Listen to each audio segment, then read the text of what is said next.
that is really the bulk or the main piece of inner work that I'm doing. And, I know that there's like, I guess for some people that aren't into inner work, they're like, your life is fine. You're like doing all this cool stuff, like blah, blah, blah, blah. Like,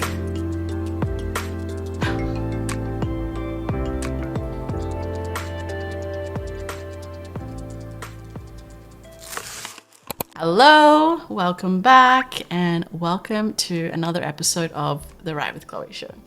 I'm so excited to have you here. I always appreciate hanging out with you guys, and your trust and your willingness to share with me, in the spaces where we are face to face. It always warms my heart, and honestly, I just feel so privileged to actually even call this my work. Like, sometimes I just think, what? This is ridiculous. How is this my job? So really that's because of, you guys, my students. So anyway, that was a tangent.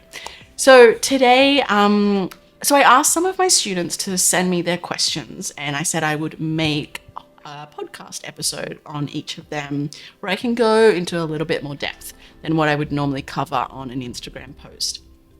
And one of the questions that came up, and I think it's a really interesting one, is what am I currently doing for my own inner work?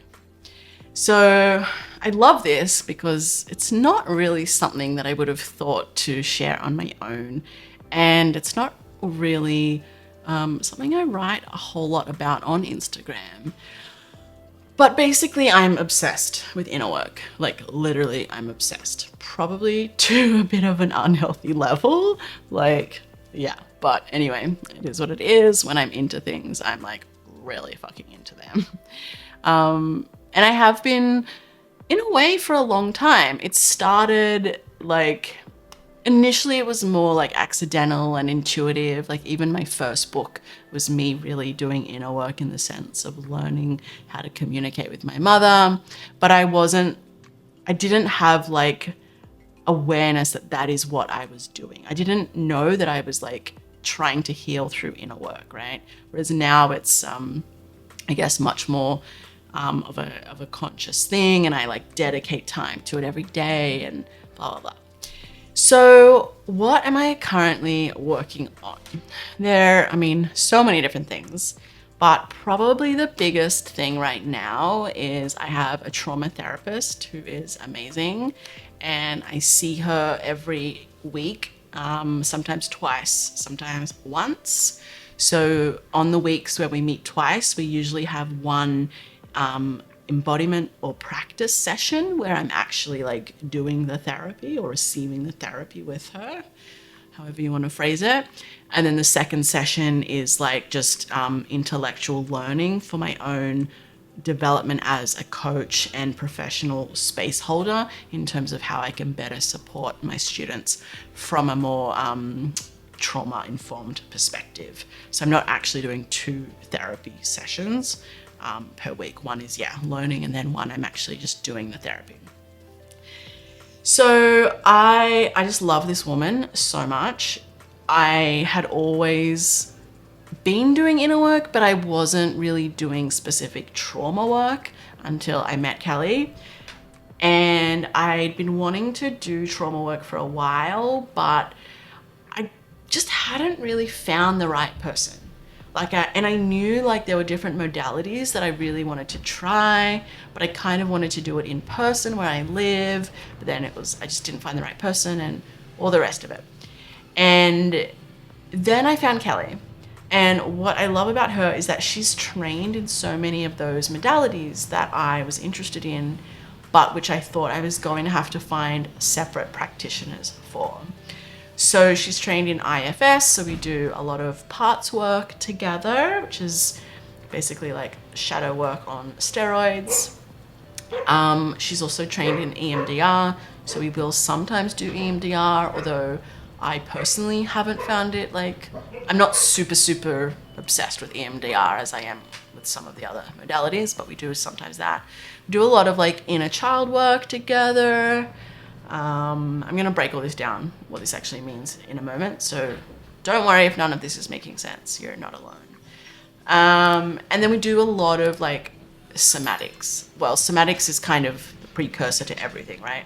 So they are talking therapy sessions. Like, we do show up and we do verbally set an intention, and she knows all of my background with trauma. She knows what I'm currently trying to resolve and work on, and we do talk about all of that stuff. However, it's all done through the body simultaneously. So how this differs to, say, more traditional therapy. Oh, hello. There's a puppy dog here, so cute. More, say, traditional therapy, or what I used to do years ago, it was just all talking based, right? So this happened, how do we resolve, da, da, da. Whereas the work that I'm currently doing is just integrating somatics through everything that I'm doing. And so with her, we might be starting to talk through an issue, and I'll go into my issues in a minute. But let's say we're talking through an issue, and then I'll just have a spontaneous response, right? It might be crying, it might be a change in my body, whatever it is, a disconnect, whatever it is, right? And then instead of just plowing through with the talking, we pause. And she doesn't, I drop into my body and I just start to track. For me, the language that works well is tracking energy. It's not necessarily the language that everyone else would use, but we're basically looking for physical sensations in the body and starting to be able to hear what the body is saying, and what it's trying to communicate, and where and when, and all this kind of stuff, right? And so really what she's helping me do is start to feel my own emotions in my body as physical sensations, and then to stay present with them.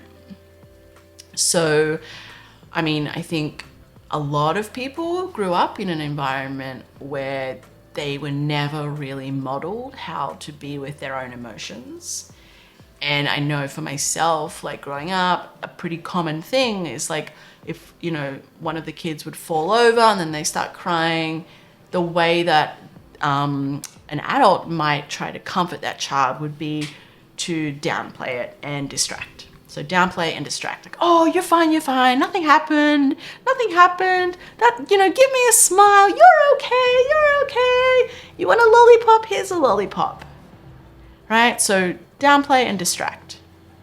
And so essentially I think it's a lot of humans really, we're basically being trained to avoid our own emotions from a really young age. And then we end up as adults who are also continuing this pattern of avoiding our own emotions, often with the same methodologies. I have a little bit of a history of binge eating and struggling with sugar and all that kind of stuff. And it makes sense on a logical level, right?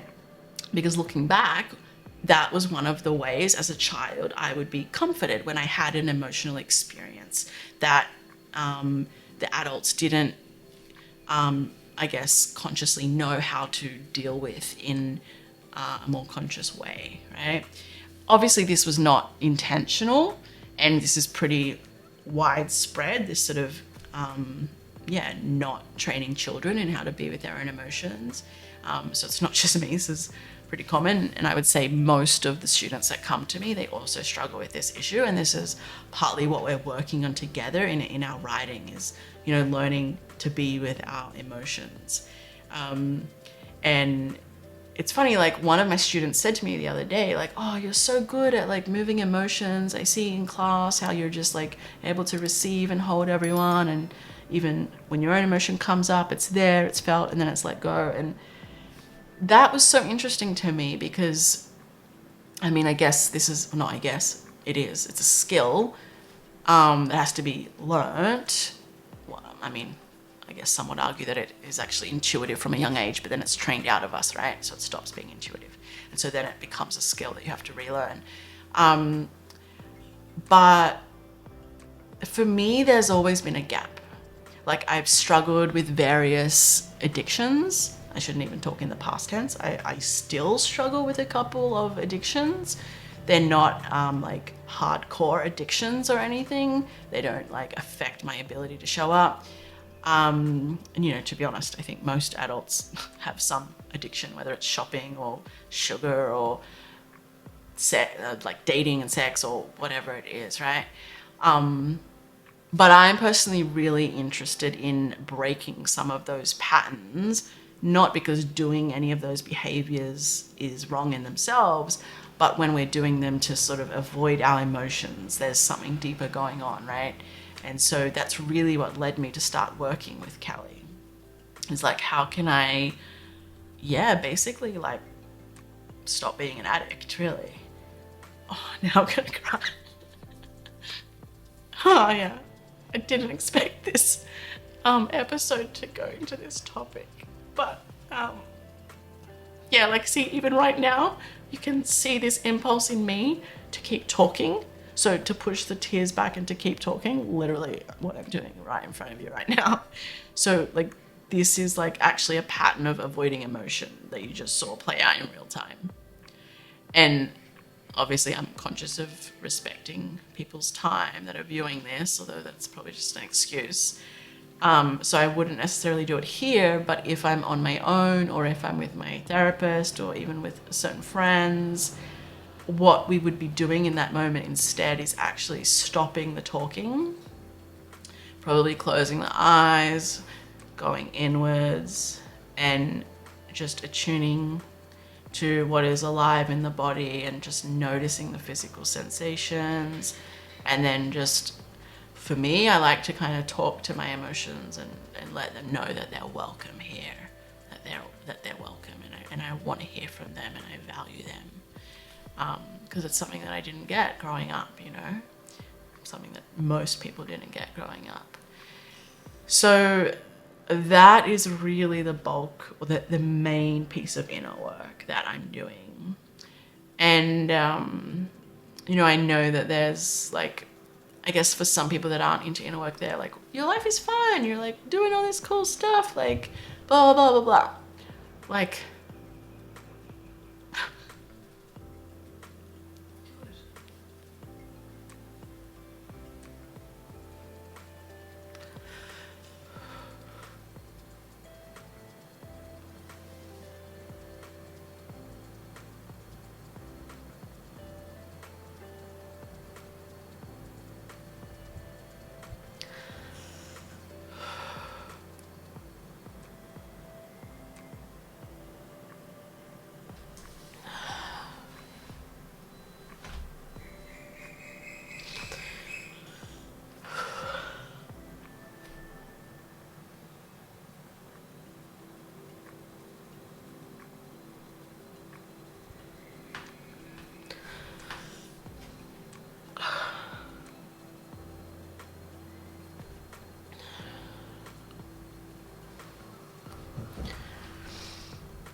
I'm like right now I'm overriding my own emotional authenticity because it's being filmed. I wouldn't be overriding it alone normally or with my therapist, but you saw at least a small part of dropping into the body and being present. Thank you. And being present with the emotions and the accompanying physical sensations in the body. And partially what was so like activating about that just then is because, well, one of the ways that my body personally speaks to me is when I think or say a truth that I haven't fully and deeply let myself acknowledge, like right now, then my body will like do this, like start to cry like this. And so this is actually one of the ways that I will confirm my own truth with myself. Sometimes if I'm unsure about making a decision, I can start to work with my body to hear it in this way. You know, and this is something that you can actually work with your body to start to, because it's different, right? It's not like everybody's body isn't going to communicate their yes to them in the same way. So you have to actually like explore your body and be present with it until you learn its language, right? So yes, that's what I was going to say. Why that was so activating for me is because I know how important this work is, because I didn't have it when my sisters died. Like, when I lost my two sisters when I was 17, none of us had these skills. None of us could model for me what a healthy, conscious grieving actually looked like. And so, of course, I ended up as like a sex worker, a drug addict in a psychiatric ward because I didn't know how to be with my own emotions, and I didn't know how to communicate what was happening inside of me. And actually, at like the deepest level, the reason I do what I do for a living is in direct response to that. Like, I fundamentally believe the work that I am doing with my students is going some way to correct this imbalance that exists in society of people not knowing how to communicate their inner world and needs, and not knowing how to be present with their own emotions. And I just believe that I was born to do this. And yeah, now I forgot what the question I was answering was. What is my own inner work? What is the inner work I'm currently doing? Yeah, so, I mean, there's so many other things that I'm also working on. Like, I'm constantly working on my relationship skills with my partner. So we work a lot on polarity, communication, learning to have female nervous system centered sex, because most sex that people are having and that is portrayed to us in films is actually suited to a male nervous system. So often women think they have a low libido, there's something wrong with them, but it's actually because they've never been educated about their own body anatomy and like how their libido works, and so that they're often trying to get their body to act in a way that the male nervous system works, but it's just not. It couldn't be more opposite. Like, they're literally functioning in almost opposite ways, the male and female nervous system within the context of sex. So yeah, we do a fair bit of work around that, which is obviously a long ongoing process. What else? Yeah, communication. I'm forever learning communication skills. I usually see like an energy / body worker once a month to once a fortnight. I usually do trigger work with my friends a lot. So just talking through when one of us start to be reactive, say, so are triggered by one of the other's behavior, then we might meet and break it down and use that use that break in the connection as a tool to then actually rebuild the connection on a much deeper level. Just trying to think of an example. Hey guys, so many people come to me after having written a first draft but end up having to throw out everything they've written because there's no depth or psychological nuance in the work. My program, Write from the Body, Edit from the Head, is a 5-month journey to teach you everything you need to know right from the beginning all the way through to finishing a full first draft. It's broken into 2 sections. First, I teach you how to write from the body or soul or intuition, which is how we get that beautiful complexity, nuance, and depth on the page. And then I teach you my 3-step editing process that, if you do on repeat to every piece of your work, will clean up 90% of all issues I see with people's writings. So it's a 5-month program. It's a small group container, so you get a lot of individualized support, and then you've got accountability to stay consistent for that whole time and finish a first draft. If you would like to know more information about joining, you can send me a message on Instagram and let's have a chat. So Sashi and I are actually going to do a whole separate record a whole separate issue on that But just to give you an example, she was just saying how like recently I basically sent her, I saw a post that she did on Instagram on her stories. We're obviously like very close, and so I just thought, oh, I will just send her some unsolicited feedback, which I personally hate when people do to me, about her writing, thinking it would help her. And then she was like, oh, could you explain what you mean? I'm not quite sure. And then I basically set a boundary with her and was like, oh, sorry, I don't do like coaching outside of my spaces on writing. That's like one boundary that I normally have with friends. Like I always tell them I'm available to hold space for you about anything except for writing. And so It's weird that you say this. and so like just to show you, you know, all the humanness happening behind the scenes, right? And so then, you know, there was kind of a disconnect in the relationship for a while, and she would bring her triggers to me, that she didn't, but then eventually she did, and so we unpacked it and I apologized, and, you know, it was actually really useful for me. But other times she might bring a trigger to me and it's like, I actually haven't done anything wrong. There's actually nothing for me to clean up. She just needs space. She just needs someone to hold space for her to talk through why something that someone said that was doing no harm caused a reaction, a trigger in her. And so it's like got nothing to do with me, even though I might have said the comment, it's actually her shit to clean up. I'm just holding space, right? So there's like a whole spectrum, right? Of like, it's, you know, it can be murky of like whose shit is whose to clean up and all the rest of it. And so like traditionally, I guess, not traditionally, I don't even know what that means, but like, you know, for a lot of people or even me in the past, you just wouldn't say that to a friend. You would just like not call them for a week and hope that that would somehow subtly insinuate that you're annoyed, and then they would feel bad, and then you would get together and maybe hug and then pretend it never happened, right? Like, fuck that. Like, fuck that. That is the shit that leads to what happened when I was 17 and the girls died, and then I ended up in psychiatric wards as a sex worker and a drug addict.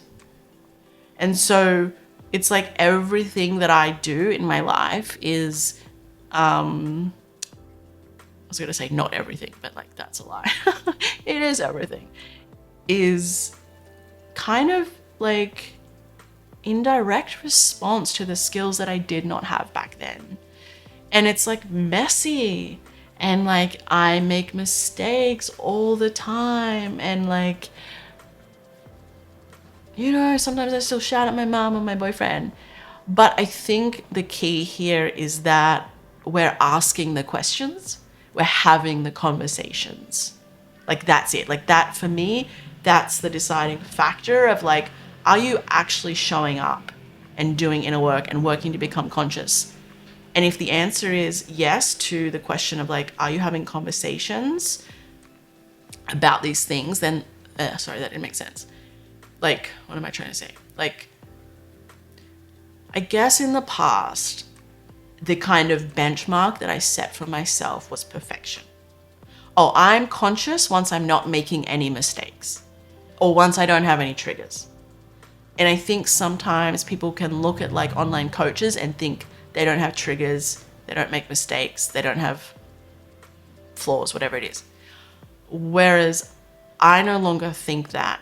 I think what actually shows your level of like consciousness or dedication to the work or whatever, however you want to label it, is like, are you having the difficult conversations? Are you at least attempting to take responsibility for your triggers? And are you owning your mistakes? It's not the lack of mistakes. It's not the absence of mistakes or triggers. It's the like taking ownership and attempting to talk through them. That for me, if I'm doing those things, that's 10 out of 10. And I just no longer expect these things, the perfection, the no flaws, whatever it is, from myself anymore. Whew.